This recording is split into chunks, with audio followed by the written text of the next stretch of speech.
Karugu on the housing levy, the tax tribunal, and my colleague and I will speak about the general impacts.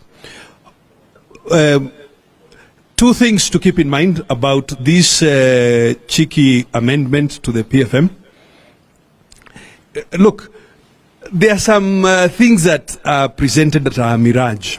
One of them is this idea that, debt to GDP and taxation to GDP. We know that some of our external friends say that we should move tax to GDP from 17% to 22%. It's a mirage because you are not taking into account the composition of the GDP. So it's an okay idea to give you a general reference, but you cannot be dogmatic about it. If GDP is in large measure from public expenditure, then you cannot insist on that ratio going up to 22%. And we should encourage everybody to reflect a bit more and not just to parrot what is being said by external forces.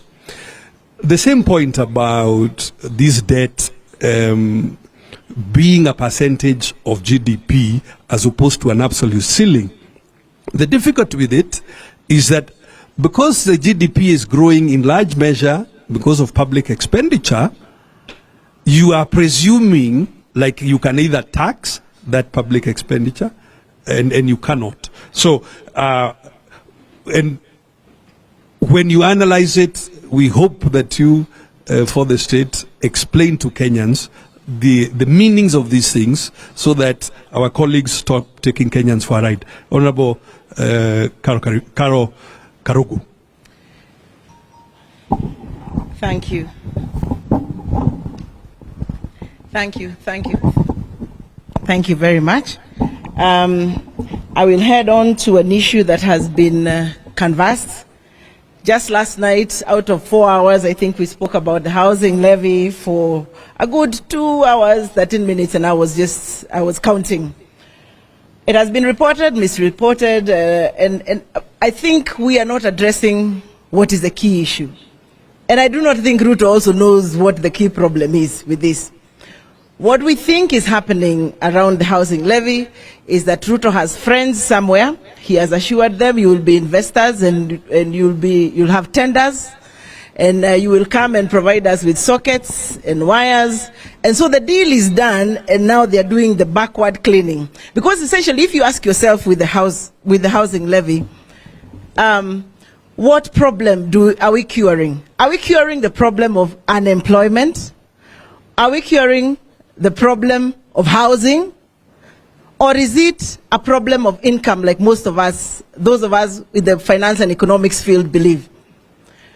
What is the point of building somebody a house and that person cannot feed themselves?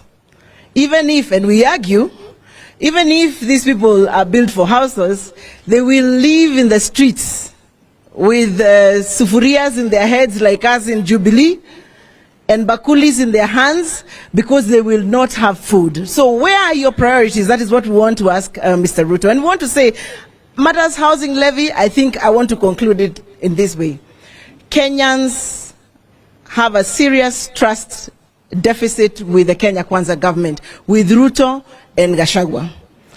They are saying, give us your money, we hold it for you for 7 years, we construct houses somewhere, we give to the poor, and then in 7 years, we'll give you back your money. And what Kenyans are asking is, can we trust you even with 100 shillings? So the question around 1%, 3%, I think those are exterior issues. The issue here is Kenyans are saying unequivocally that they cannot trust Ruto and his government with their savings for 7 years, whether or not the houses will be constructed. If we move on to the issue of clinker, Clause 72 is proposing a 10% levy on clinker. Now, those who know anything about the cement industry, clinker composes 60 to 70% of cement today. Most of it is imported. Why? Because it's only 2 or 3 of our cement factories who have grinders to grind a stone that is called pulhamite, that then creates clinker. Now, the question here is how Ruto is proposing to cure the issue of cost of contraction is upside down. Because if you raise importation taxes on cement and on clinker,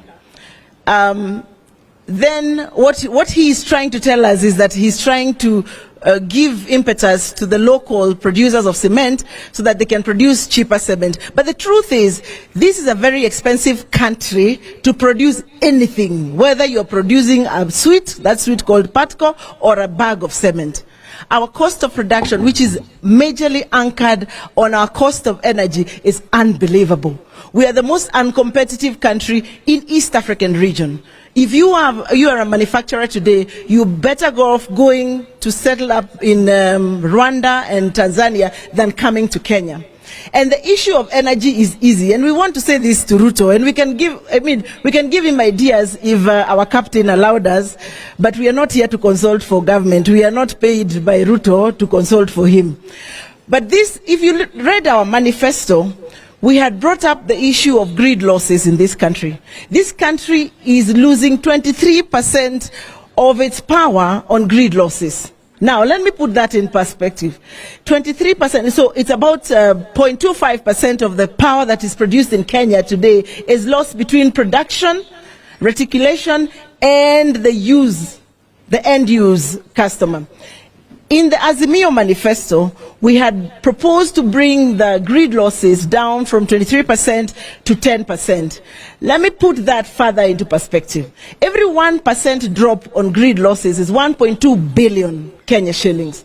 Every 1% drop on grid losses is 1.2 billion shillings saved that can be transferred to the end user.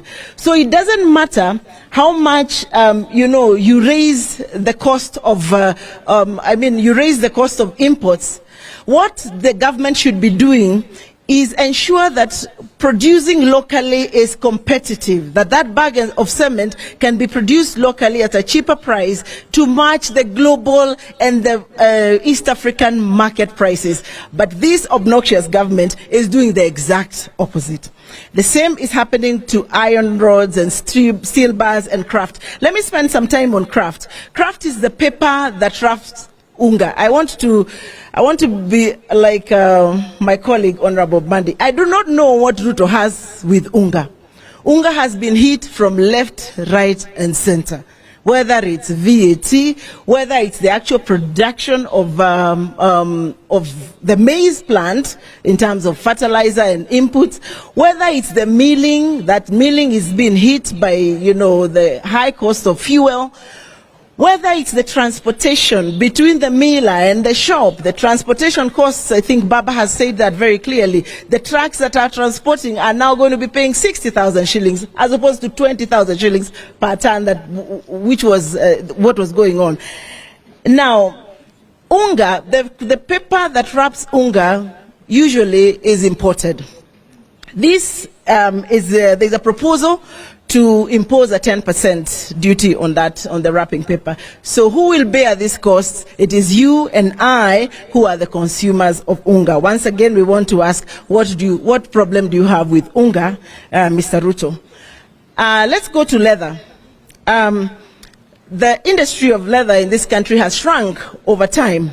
And this is because a lot of rawhide is smuggled out of this country. In fact, the experts are telling us we are losing 70% of our rawhide to China through some smuggling process out of this country. So what Ruto is proposing in clause 67, in clause 62, is that he will impose an export levy. On rawhide.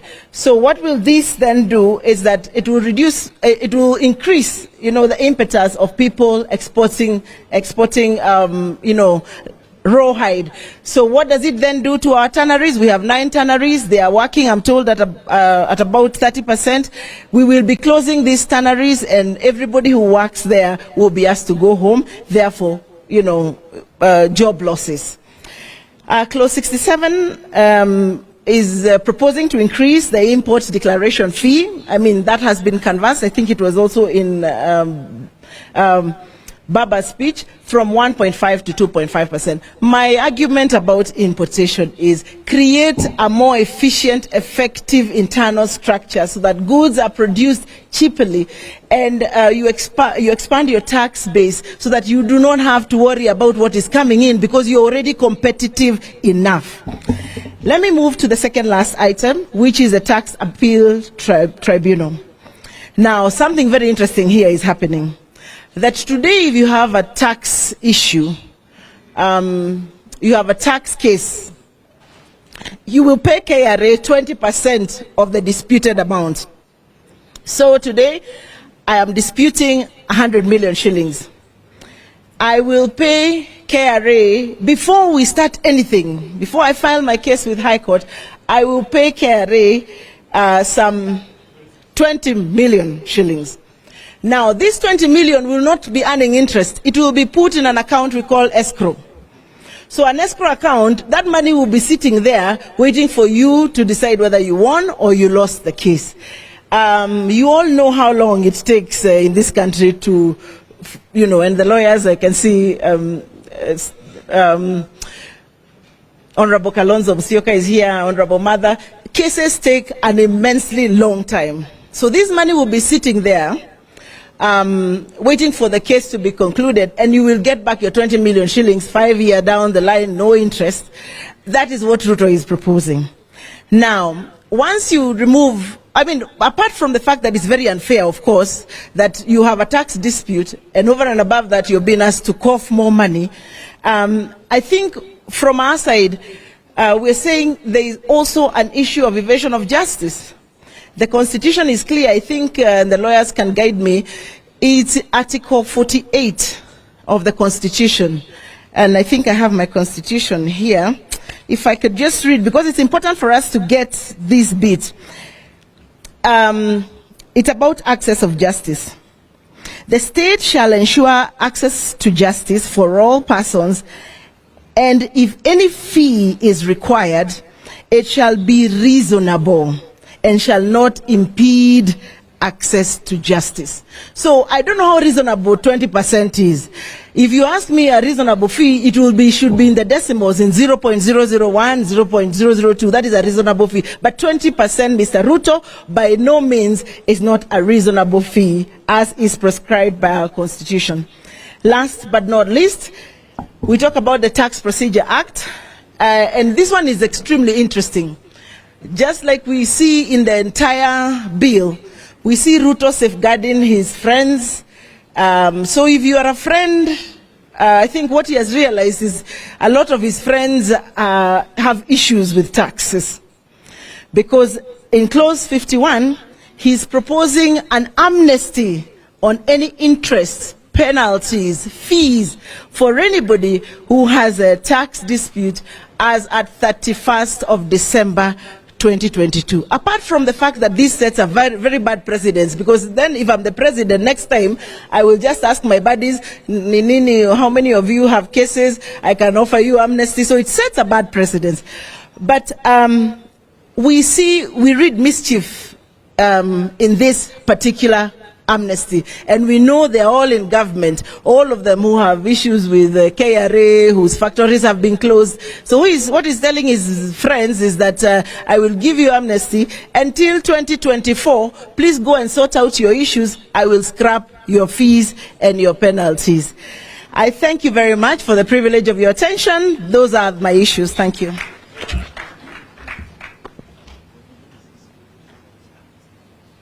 Thank you. Well done. As the Honorable Badi encouraged Honorable members and Kenyans at large, read the provisos, read the proposal, and check what it is proposing to change. Because if you just read the change, you might think it's a benign change, not knowing that it's not a benign change.